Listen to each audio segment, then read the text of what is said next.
we're going to go this way.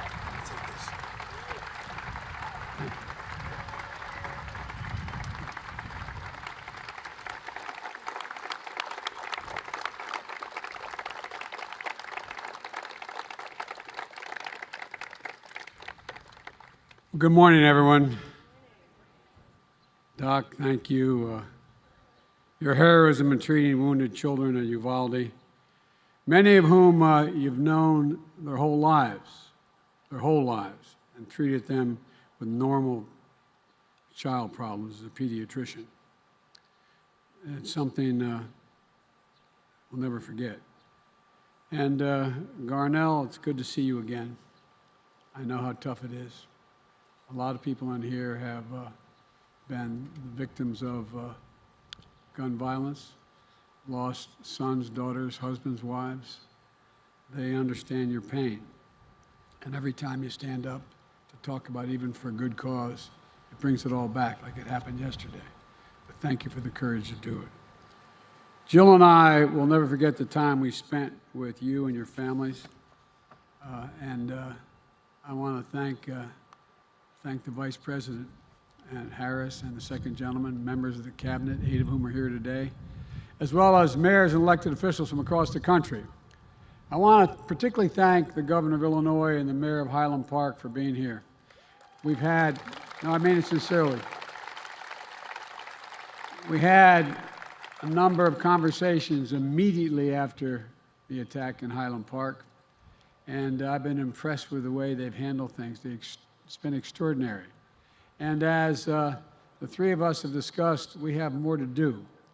I also want to thank the bipartisan group of senators who worked so hard to get this done, especially Senators Murphy, Sinema, Cornyn, and Tillis. I hope it doesn't get you in trouble mentioning your name. Thank you for courage. As well as all the members of Congress who have worked on these issues for a long time, 80 of whom are with us today. And I'm sorry Senators Schumer and Blumenthal can't be here today, but they're working from home, overcoming mild cases of COVID. I know how hard it is to get things done because I know how hard it was to write the first gun legislation, at least the first one in my career, that was passed nearly 30 years ago. That's how long ago it was. And as I look out in this crowd, I see so many advocates and families, many of whom have become friends, whose lives have been shattered by gun violence and who have made it their purpose to save other lives. I've spent so much time with so many of you over the years that we've actually become personal friends. And I can't thank you enough for your willingness to continue to fight for other families. Nothing can bring back your loved ones, but you did it to make sure that other families don't have the experience the same loss and pain that you've experienced. And you've felt and you feel the price of inaction, that this has taken too long with too much of a trail of bloodshed and carnage. And I know public policy can seem remote, technical, and distant from our everyday lives, but because of your work, your advocacy, your courage, lives will be saved today and tomorrow because of this.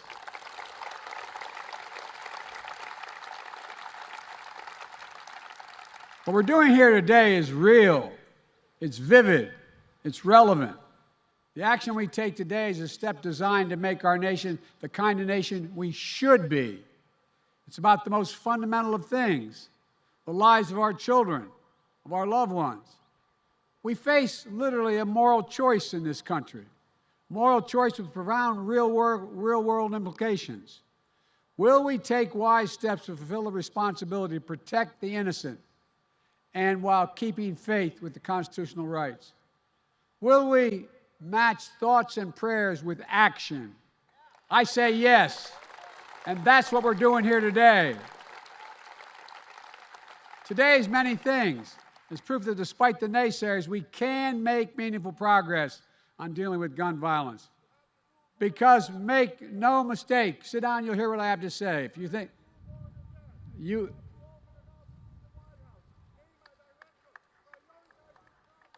I'm trying to tell you this for years. I'm here.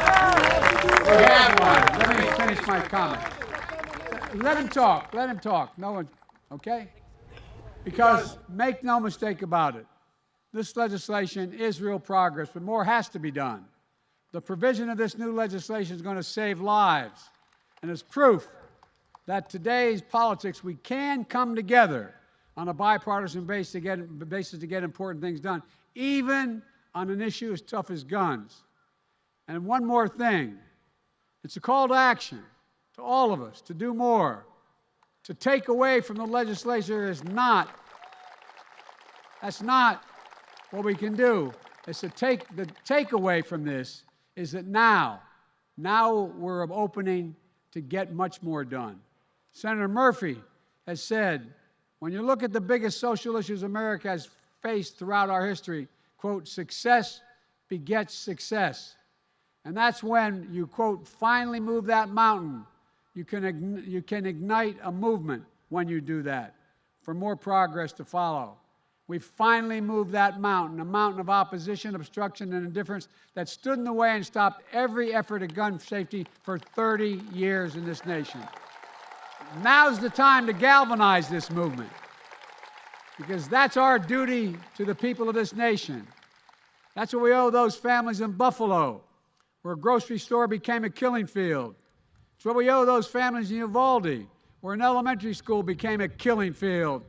That's what those families in Highland Park, where on July 4th a parade became a killing field.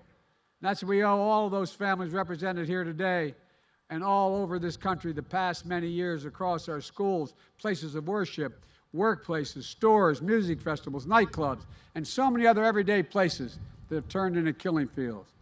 And that's what we owe the families all across this nation, where every day tragic killings that don't make the headlines are more than passing mention, little more than passing mention in local news. Neighborhoods and streets have been turned into killing fields as well. Today's legislation is an important start. And here are the key things that it does. It provides $750 million in crisis intervention and red flag laws so the parent, a teacher, a counselor can flag for the court that a child, a student, a patient is exhibiting violent tendencies, threatening classmates, or experiencing suicidal thoughts that makes them a danger to themselves and to others. Fort Hood, Texas, 2009, 13 dead, 30 more injured. Marjorie Stoneman Douglas High School in Parkland, Florida, 1918, 17 dead, 17 injured. In both places, countless others suffering with invisible wounds. In both places, red flag laws could have stopped both those shooters. You know, this new law requires young people under 21 to go enhanced background checks before purchasing a gun.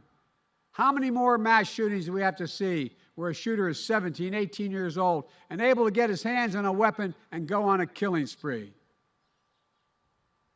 You know, it closes a so-called boyfriend loophole. If you're convicted of assault against your girlfriend or boy, you can buy a gun. You can't do it. According to a recent study, over 50% of mass shootings, the shooter shot a family member or a partner. So if we keep guns out of the hands of domestic abusers, we can save the lives of their partners. And we can also stop more mass shootings. One, this law includes the first ever federal law that makes gun trafficking and straw purchase explicit federal crimes.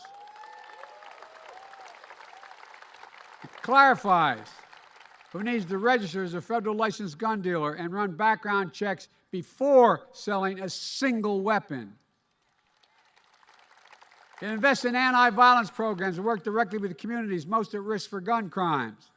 And this law also provides funding vital for funding to address the youth mental health crisis in this country, including the trauma experienced by the survivors of gun violence. Will not save every life from the epidemic of gun violence, but if this law had been in place years ago, even this last year, lives would have been saved. It matters. It matters. But it's not enough, and we all know that. In preparation for today's signing, I asked to send me their story, people to send me their stories about their experience with gun violence. I received over 2,500 responses in 24 hours. Didn't get to read them all, but I read some. A 17-year-old wrote me saying, quote, "A school shooting sophomore year had shattered every sense of normalcy I've ever felt.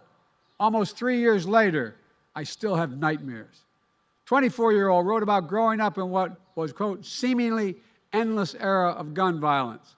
A 40-year-old wrote me about 2 friends shot and killed by abusive partners and former partners. Someone else wrote me about a 6-year-old child who, sitting near his father's coffin, was asking, quote, "Why is Daddy in that scary box?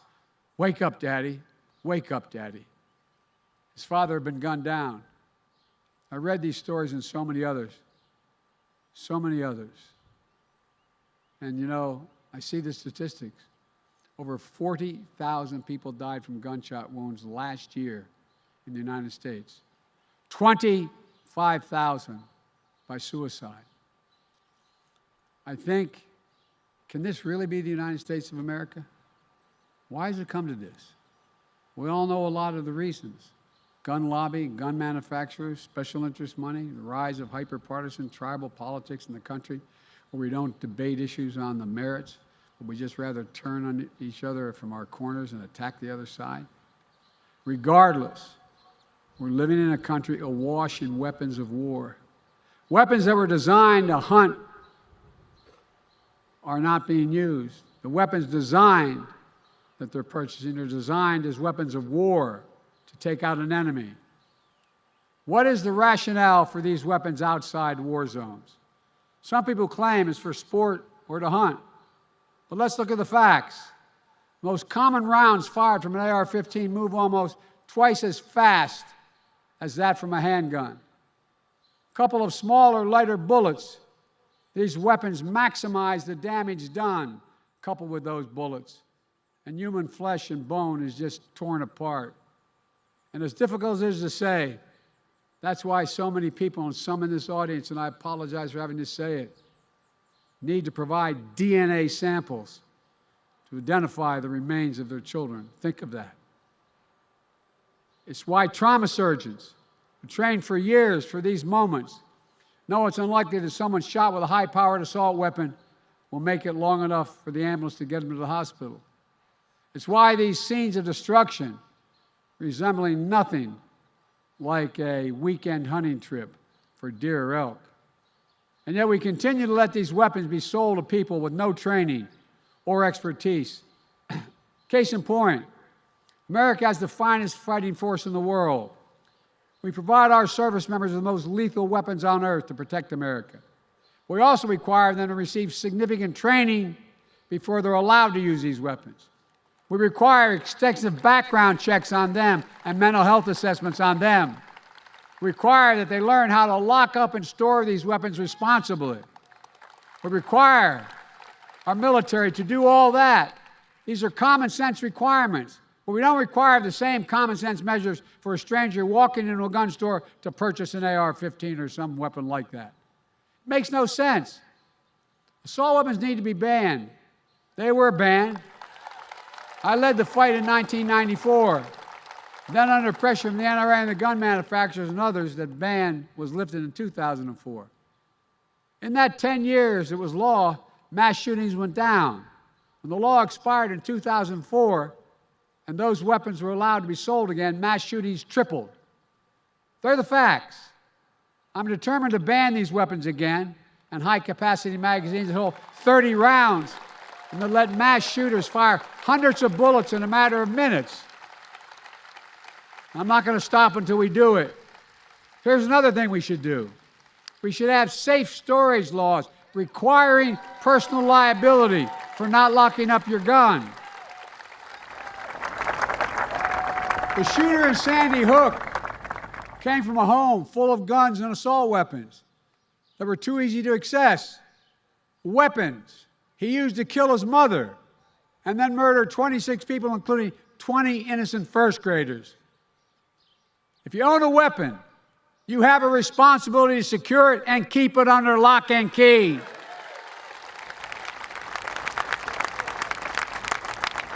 Responsible gun owners agree. No one else should have access to it, so lock it up. have trigger locks.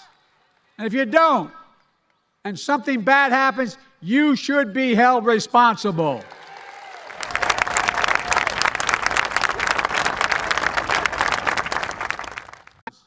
They're locked up, lock and key. Every responsible gun owner that I know does that. We should expand background checks to better keep guns out of the hands of felons, fugitives, and those under domestic violence restraining orders. Expanded background checks are something that the vast majority of Americans, including the majority of gun owners, agree on. My fellow Americans, none of what I'm talking about infringes on anyone's Second Amendment rights. I've said it many times. I support the Second Amendment. But when guns are the #1 killer of children in the United States of America, let me say it again. Guns are the #1 killer of children in the United States. More than car accidents, more than cancer. And over the last 2 decades, more high school children have died from gunshots than on-duty police officers and active duty military combined. Think of that. Then we can't just stand by. We can't let it happen any longer. With rights come responsibilities.